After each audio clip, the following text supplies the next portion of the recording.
Bypassi i Vlorës është një ndër veprat infrastrukturore më të rëndësishme të ndërtuara në qytetin bregdetar vitet të fundit. Ky aks nacional që lidh zonat dhe disa fshatra të Vlorës është tepër i rëndësishëm për sa i përket qarkullimit rrugor në qytet. Investimi i qeverisë shqiptare dhe fundit të zhvillimit ka në përbërjen e tij edhe investime shtesë mbështetëse për funksionimin dhe mirë funksionimin e tij. Si pjesë e projektit të bypassit të Vlorës, një tjetër rrugë që është ndërtuar është ajo e fshatit të Radhim. Puna për rehabilitimin dhe asfaltimin e saj mund të cilësohet si e përfunduar në total. Ka përfunduar rehabilitimi dhe asfaltimi në total i rrugës së fshatit të Radhim.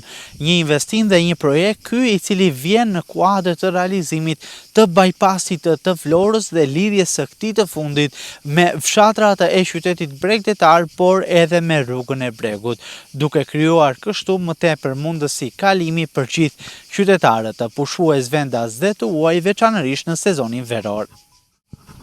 Bëhet fjalë për një segment rrugor për rreth 5 km në total, rrugë e cila mund të konsiderohet e ndarë në dy pjesë, 2 km të rehabilituara, përfshihen në projektin e bypassit të Vlorës si një investim mbështetës, ndërsa 3 km të tjerë janë pjesë e rrugës së fshatit. I gjithë aksi është tashmë i rehabilituar dhe asfaltuar. Më parë, fshati Radhim ka patur një rrugë mes gropave dhe plurit e cila nuk lidhej me bypassin për shkak se dalja e saj në këtë vepër madhore ishte bllokuar. Ndërsa tashmë kemi një aks rrugor që nga bypassi kalon në qendër të fshatit për të përfunduar në aksin bregdetar Radhim-Orikum që lidhet me Bregdetin. Projekti i përfunduar i rrugës është i shoqëruar edhe me vendosjen e të gjithë sinjalistikës së posaçme, horizontale si dhe vertikale. Aksi është pajisur po ashtu edhe me barierat anësore, ndërsa në këtë investim mungon ndriçimi rrugor që nuk ka informacion nëse do të vendoset ose jo në vijimësi.